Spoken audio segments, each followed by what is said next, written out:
What is going on, everybody? It's me, Mukala Kabongo, and once again, we got another Athletes Corner edition for y'all. And this one, we got a special guest. We got Stephen Basden. Now, Stephen Basden, he works with the Special Olympics in the city of Lynn. He's been, not only the city of Lynn, but surrounding areas. He's been doing it for a while now. We had him on to discuss the Special Olympics Winter Jamboree that he'll be hosting at Lynn Tech on January 28th. And we also talked about his time playing basketball at Governor's Academy and at Endicott College. So check this Athletes Corners out, and I hope you enjoy it.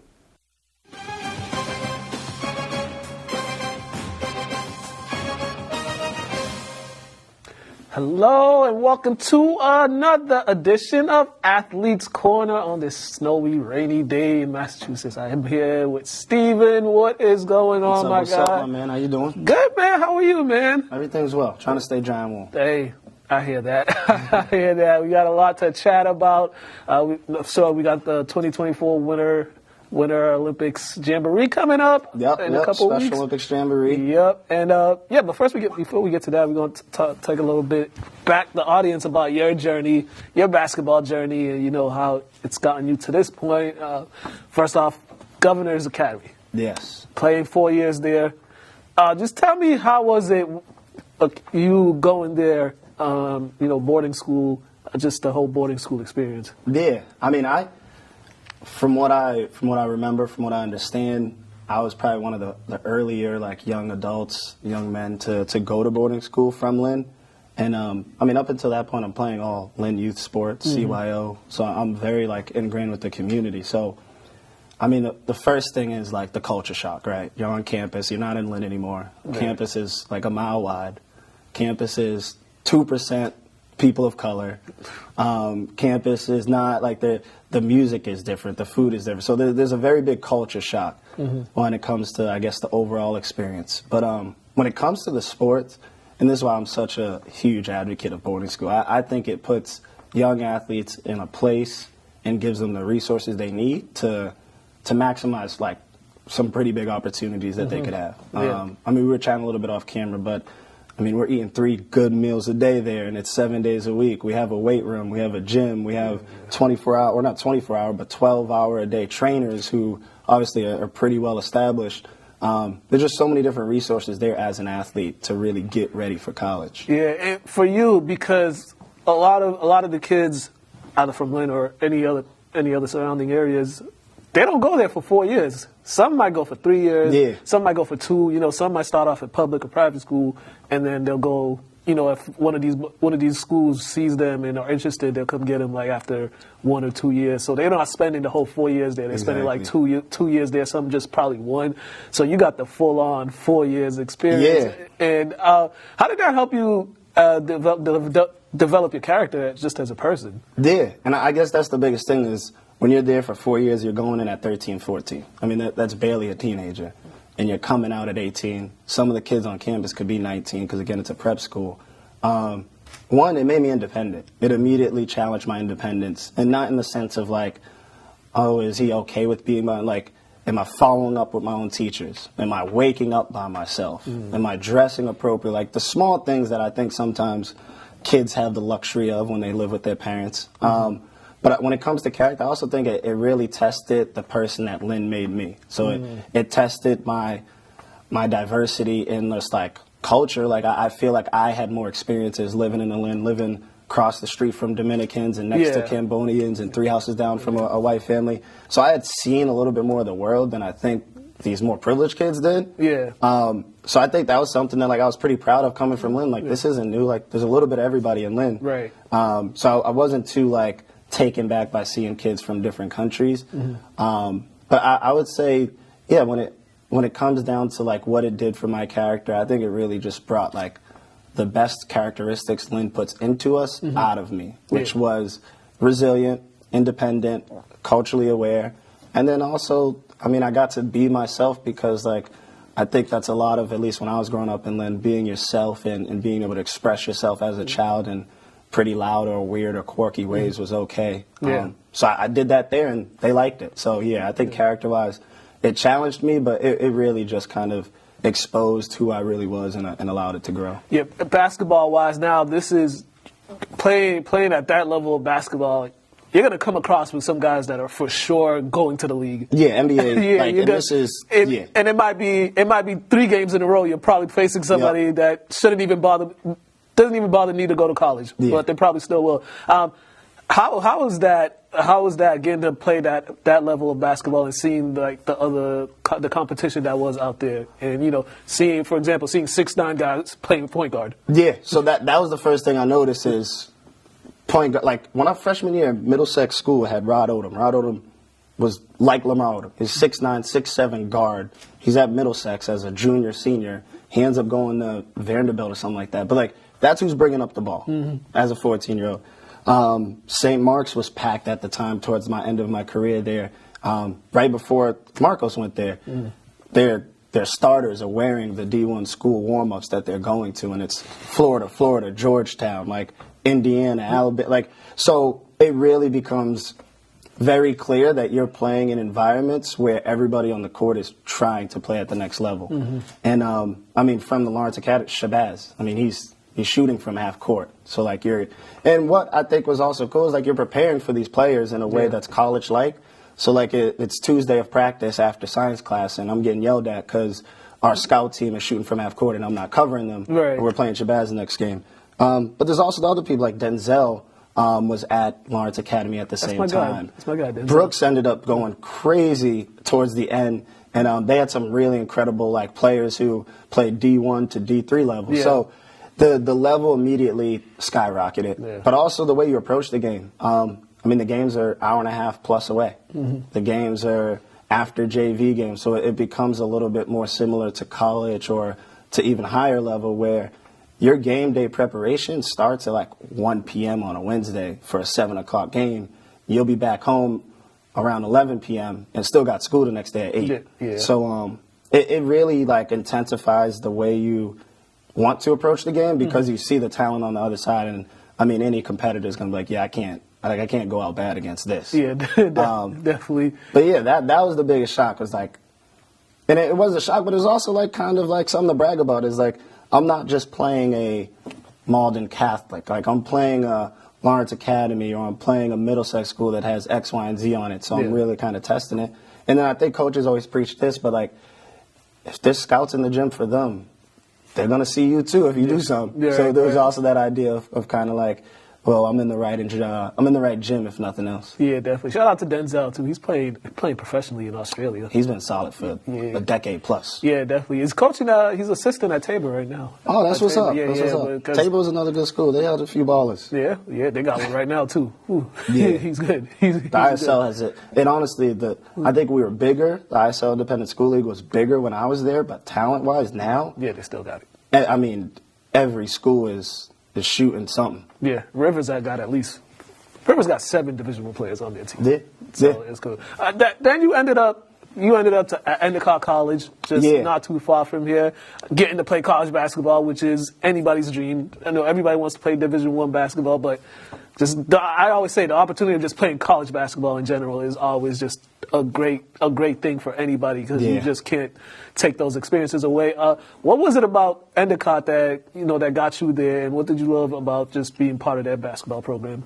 Yeah, Endicott was it was an interesting situation because like going through the whole high school thing, you start to realize where divisions and people's skill level and work set fall. So you start to kind of get a better idea of like where you're going to end up. And there were like low D1s where I had the opportunity to go try, go maybe play a few minutes. But I knew I was going to have to put in that D1 work ethic. And at that point, I was mature enough as a 17-year-old to say, like, I don't have that same work ethic. So as I started looking at other schools in the area, I started to prioritize, like, if this is my last 4 years, I want my family to be able to see me play. So I wanted to say somewhat local. And then, 2, I wanted to play somewhere where I thought I'd be able to play right away. And again, like now looking back on recruiting, I think everybody says you're going to play right away.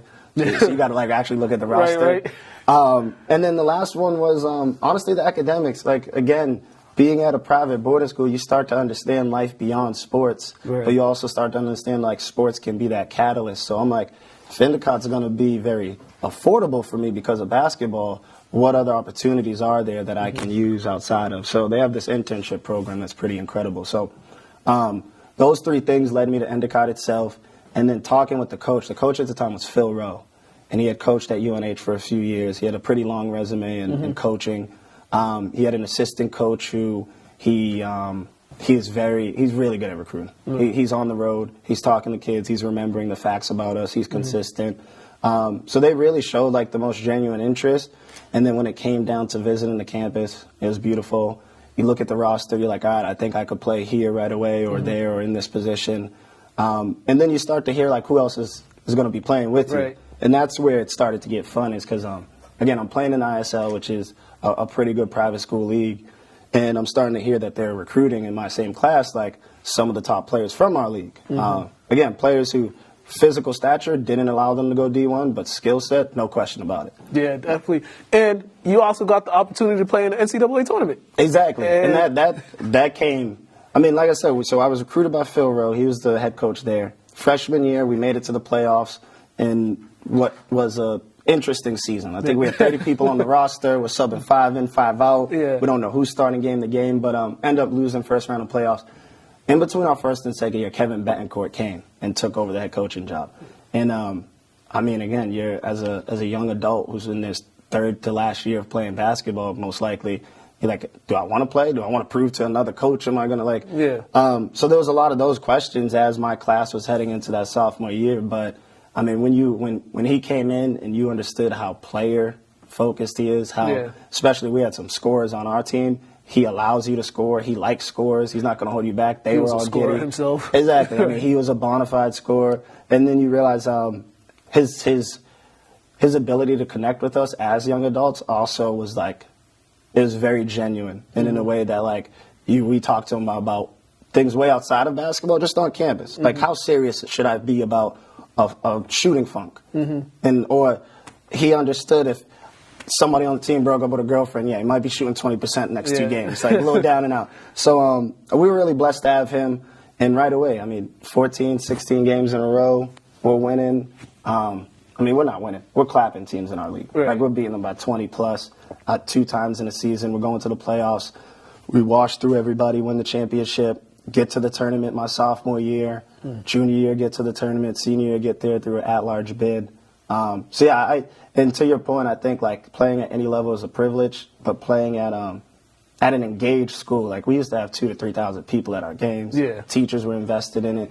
That's what really made the experience like crazy. It's like regardless of the level of play itself, how serious the campus took it, how serious us on the court, our competitors, our conference, everybody involved took it. It didn't matter who was in or not in that gym. It just mattered that we were there. So it was some pretty epic moments, and it even came down to a few against Marcos and Nichols too. Yeah, definitely. And your 4 years is up there. Yep. Now you're getting into the real world. Special Olympics. The very real world, yeah. Yes. How did that start with you? How did you become involved with the Special Olympics? Yeah, so, I mean, we talk about sports and character. So Special Olympics actually been a part of my life forever. So my older brother, he has autism as well as Klinefelter's, which is a developmental delay. So, I mean, some of my earliest memories of sports, whether it be basketball, other sports, were in a setting where there were kids with intellectual disability. So as I'm introduced to sports, I'm almost not realizing there's an elite level and a substance. Like, it's just we're all out here to play. And he may not be as good as me, but he's on my team, so we're going to have to. So, like, I've always had that association with Special Olympics. But after college, obviously you start to have more time for it. And you start to invest in it. You start to understand a little bit more of how impactful sports can be. And I think that's where I've come. So I spent a little bit of time in marketing and sports entertainment with a footwear company, which was incredible. Like all-star weekends all the time, draft nights, draft suites. It was all fun. And it was still sports related, so don't get me wrong. I love sports. But at the end of the day, when you're able to use sports and sports programming to give kids an opportunity to either develop within that sport or just do something productive, I think you start to realize how it changes, it has a societal impact almost. Because like these kids are happier, they're more healthier, it's cheaper on insurance, that turns into higher attendance at school, that turns into happier teachers. Like it all domino effects. And I think the way sports can do it is so authentic. and true to Lynn. I mean, Yeah. we love sports. When you see, also following on that, because when you see a lot of the teams, not even in Lynn, but I go around the state, you see a lot of the teams, they'll have one of the special needs kids on the roster in uniform, or a manager on the team. Exactly. And when you see the joy that player gets just from the team, his teammates having a good time, winning, and then you see the teammates happy to see him or her on the sidelines, or they in the classroom, they just happy to see them on campus. That just brings so many people together on that level. And it's the idea of inclusion. Like and it's so easy. What is it? An extra seat on the bus, an extra jersey, an extra seat on the bench, and to your point, the impact that has on the individual who's a part of it and their family. They may have never seen this kid on a court. They may have never seen him interact with neurotypical kids. And then the impact it could have on your star player. He may have a deeper understanding for his work ethic. He may have a huger or increased amount of gratification from damn, I'm able to do this at this high of a level just because God allowed or whoever. I think it's so beneficial to everybody involved because it gives neurotypical kids, I think, a deeper understanding of who's in society with them. Because again, a person with autism, that's not a death sentence. They're going to be here till they're 80, and they're going to be on the buses with us, and they're going to be at the games and different community events with us. They're a part of our community. So it's not something that you're going to have a one-off interaction. You're going to see them going to the Boys and Girls Club. You're going to see my brother going to the library, working at the rink. You're going to see some of my friends at the pizza shop. And if we could continue to foster a community where they understand and we understand that there's space for everybody and we all belong, it's all joy. Has anybody ever been mad when it comes to a special needs athlete competing alongside or with? And again, I believe in high-level sports. I believe in elite sports, and I don't necessarily think they should mix. I just think there's space for both to be done at the same time and celebrate it in the same way. So, you'll see a lot of these teams, and shout out to a lot of the Lynn High School teams because they've been very outgoing in the way they want to support. St. Mary's has been a huge supporter of us over the last few years. His Dave Brown and his program, and whether it's one kid, whether it's them adopting a team, some high schools even have a full team. It'll be varsity, JV, and then Special Olympics. And the MIA recognizes that a sport, so it's an accredited sport. You get a varsity letter. We have a state championship. We have jamborees. We have jerseys. It's getting more legit. And I think it's in the best benefit of everybody involved, for sure. Yeah, definitely. Speaking of Jamboree, we run out of time. But speaking of Jamboree, you do have one coming up on the 28th at Lynn Tech. New beautiful gym. Yeah, they got the floor. Talk about how many teams you got coming in for this one. What's the day going to be like for those that are interested in attending? Yeah. So Special Olympics Lynn, we service about 60 athletes, ages 2 all the way up. Our 3 teams will be there. 3 teams meaning we have an 8 to 15 team, 16 plus team, or 16 to 21, then 22 plus. So our 3 teams will be participating. A lot of kids, adults you may have seen, worked with. Oh, that's so-and-so's cousin. We have Salem High School. They have a unified team that they plan to be bringing out. The Northeast Arc, which is a local resource a lot of people are familiar with, they have an adults team they're bringing out. So right now we have those 3. Newburyport and Andover have the invite out, so they'll probably be coming. But essentially, it's a jamboree, just like any other tournament, just like the Christmas tournament for the neurotypical teams. We're going to have 4 games. We're going to have a youth clinic halfway through the day, which is open to anybody with or without disability.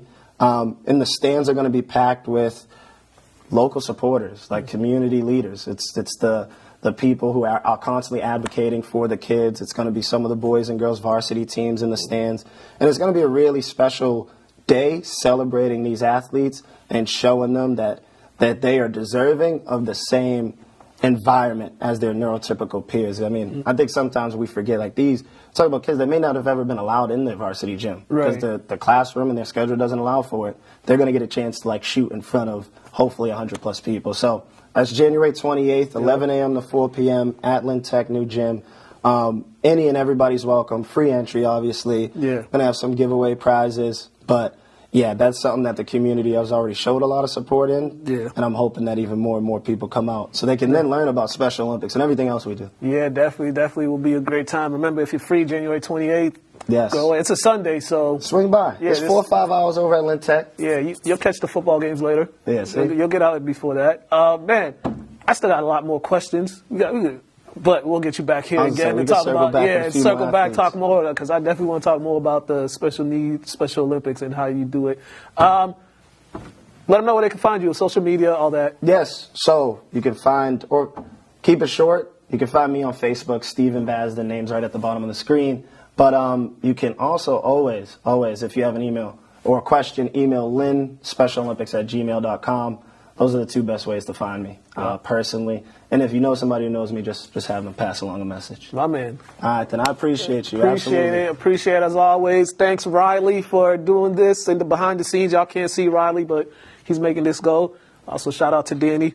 Y'all can't see her. Y'all can't see Danny, but Danny was snapping photos, getting those angles. You've been watching Athletes Corner. Have a great day, ladies and gentlemen. Stay warm.